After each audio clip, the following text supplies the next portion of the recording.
I want to start with two of the top three tight ends in Dynasty. We're talking Trey McBride as tight end 2 right now, or Brock Bowers, the rookie, going as tight end 3. I'm not going to lie. I was shocked to see both of them this high in the Dynasty rankings. Obviously, there's been a big shift with in the Dynasty landscape. We've got Kelsey getting older, Andrews getting older, Kittle's been injured. Like I get why maybe there's been this shift, but to see these two, I mean, McBride, he had a decent season last year, but it was by no means world beating where he won you fantasy championships. But I love his upside. Don't get me wrong. I love Trey McBride. He's young. He's got all the skills available to him. Brock Bowers, rookie coming in, just drafted in the first round by Las Vegas. If I'm going to take one here, I think I will lean towards Trey McBride. I just don't know what the Raiders are doing on offense right now. They drafted a very highly regarded tight end last year in the draft in Mayer. RIP to my Mayer shares for right now. And maybe they'll have two tight end sets, and maybe Brock Bowers will be more of a split out opposite Devontae Adams and whoever else they have there, Jacoby Myers. Maybe he'll work opposite of those guys. I don't know what their plan is, but seeing that he's already been anointed as number 3, I've been burned.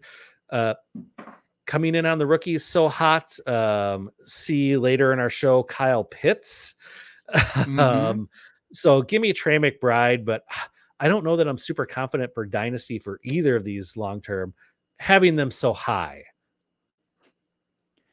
It's every year. It's every year now that the incoming rookie class has somebody who stands out as the next big thing, and you don't want to miss them now because it's the cheapest they'll ever be. So, yes, Kyle Pitts, absolutely.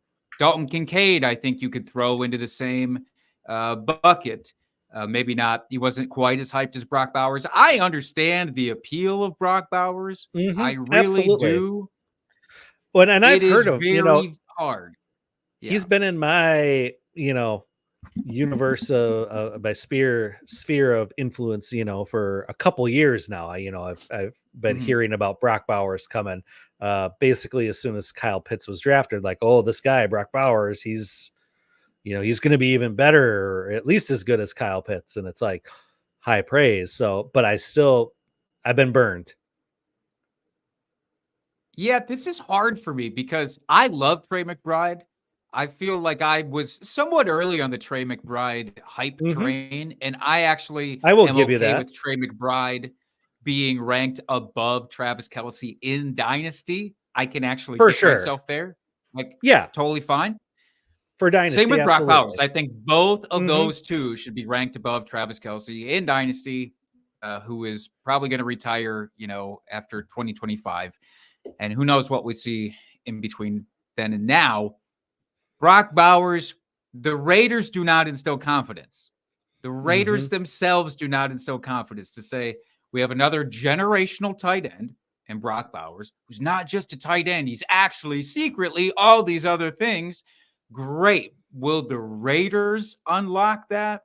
Will they utilize him in a way that is world-shattering? If so, great. He should just be probably, fucking close to tight end 1 anyways and call it a day, if that's true. But when I look at the supposed versatility of Brock Bowers in college and go, okay, great. Do the Raiders have the actual game plan for him? I don't know. That's too much for me to just trust. It's just too much. We get caught up in rational coaching all the time and the fallacy of it.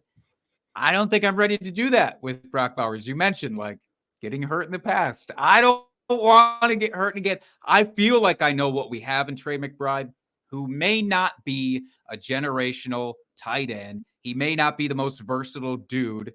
But if he goes on to have 6 years of Zach Ertz-esque fantasy value, fucking awesome. I'm sold. Yeah, and I will lock him into my lineup and not think twice about it.